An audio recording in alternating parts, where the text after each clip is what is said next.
concerned about Bill 60 that was just passed in Ontario, fear not, because they're making affordable housing where I live. So they're probably doing it where you live too. They're not making the current housing affordable. What they've actually done was increase the hydro by 29% the other day. So this is a call to arms. Bill 60 just passed. And that means everything with the shit that was going on with the renters and the privatization of water is on the table, and they are setting themselves up to just frig us. Well, it looks like something sneaky happened with a bill passing in Ontario that was originally shut down due to protesting, but it looks like they're shoving that 60 bill right down tenants' throats in Ontario. And this is what I'm resorting to right now. This microphone here, this external microphone, because the lavalier mic that I use for the camera is not working because the port is just bugged out right now. So this is what we're going to have to do for today's video, unfortunately. Hopefully I can figure this out in the future and we can get back to doing something a little more hands-free. But if you find this video useful and you learned something from today's video, remember to hit a like on the video as well. With that being said, let's dive straight into today's video content. You are a landlord or a tenant in Ontario, you are going to want to stop scrolling because this video is specifically for you. Doug Ford's Conservatives have just passed Bill 60, which, among other things, is going to have a big impact for landlords and tenants. It is going to reshape tenant protections, eviction timelines, and the security of tenure. The purpose of this bill is to fight delays and build faster. But what does that mean for landlords and tenants? Let's get into the major points. Number one, faster evictions for unpaid rent. So previously, landlords would have 14 days after a tenant has not paid rent to begin the eviction process. That 14-day period is now being shortened to a 7-day period. So if you do not pay your rent for 7 days, your landlord can start the eviction process. Number two, they are removing tenant compensation for landlords who are evicting and taking back the unit for personal use. So landlords are still allowed to give the proper notice to tenants and take back the unit for personal use. This means the landlord themselves would have to move in a parent, a child, or a caregiver of any of the above. And previously, the landlord would owe the tenant 1 month's rent compensation. That compensation is now gone. And number three, the bill is also aiming to speed up the landlord and tenant board hearing process. So this could be a good thing if you're a landlord waiting for an eviction, or a bad thing if you're a tenant who's trying to fight against one. And like with any bill that any government is going to propose and pass, this does not come without major critiques from the opposition. The opposition party argues that this bill heavily favors landlords over tenants, can lead to increased evictions and therefore increased homelessness, takes away security for renters, and does not actually address the housing shortage and the affordability crisis. Yeah, I feel like this bill also was passed pretty aggressively and really fast because you look at the housing market in Canada and it's just abysmal right now. And this obviously giving landlords more power and strength to basically do whatever they want, of course, is going to lead investors to come back to the Canada housing market and maybe start purchasing more homes, because we know in the last year or so, a lot of investors have left Canada because they didn't see it as a stable place, to park their money. But maybe this is a way to try to attract more buyers back. I don't really know. That's just kind of my 2 cents on this whole thing. Now we're going to listen to someone who's actually kind of in favor of this bill. So I don't know if you're a landlord watching this or if you're a renter watching this. I want your opinions on this as well. All right, guys.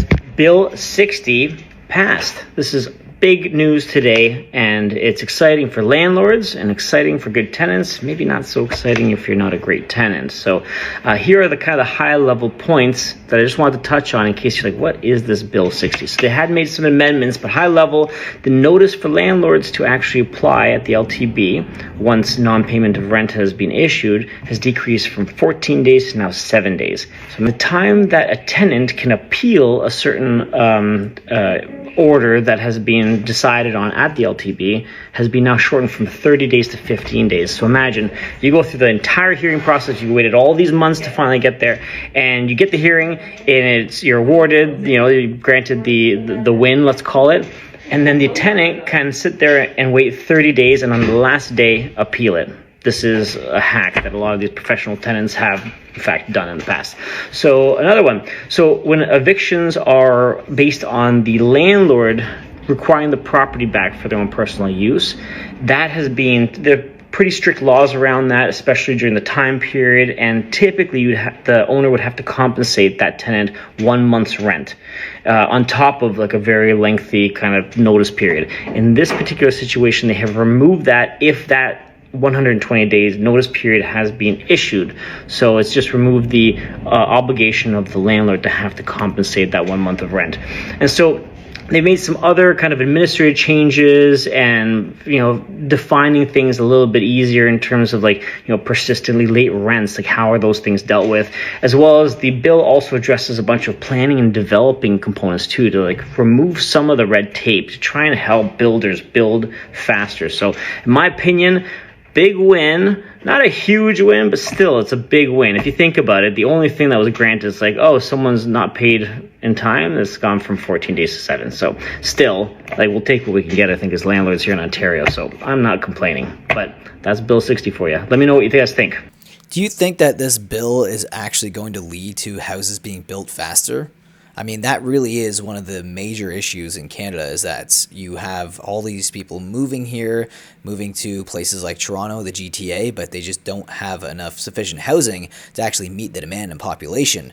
But this bill also is kind of scary for tenants, right? They have less rights now, ultimately, and there's a lot of renters in places like Toronto because they just simply can't afford a home. And now if you own a home, you have even more power. So this is a call to arms. Bill 60 just passed.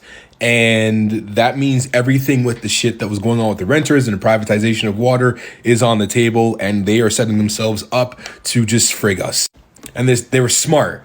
There's a lot of confusion because they said they called up the consultations, made it seem like they were walking it back, but it was just a distraction so that they could do what they did today. So if you remember, Bill 60 was Ford getting rid of month-to-month leases and renewals and basically making it super easy for landlords to evict people, completely eroding renter protections. They passed that bill today. They also, in that bill, insidiously set it up so that they could privatize our water. This is big. This is huge. And this is another step towards completely screwing over anybody that doesn't own a home in Ontario. Ford does not work for you. He is your biggest enemy. Now that doesn't sound dystopian at all. Privatizing your water as well, sneakily thrown in the bill. Ugh. You're concerned about Bill 60 that was just passed in Ontario? Fear not, because they're making affordable housing where I live. So they're probably doing it where you live too. They're not making the current housing affordable. What they've actually done was increase the hydro by 29% the other day. But they're making new housing that we can just all go live in, and we can afford that housing. They have a plan for us. So don't worry. They're going to take care of us. We're going to be fine. We just got to trust them. I'm sensing a lot of sarcasm in that video, but maybe I'm wrong. You leave your thoughts, though, down below about this bill. Do you think it was kind of sneakily pushed across? Do you think that this bill is going to lead to any substantial change in Ontario? I want your thoughts and opinions about it down below in the comment section. And with that being said, guys, hope you learned something from today's video, and I'll see you in the next one. Take care.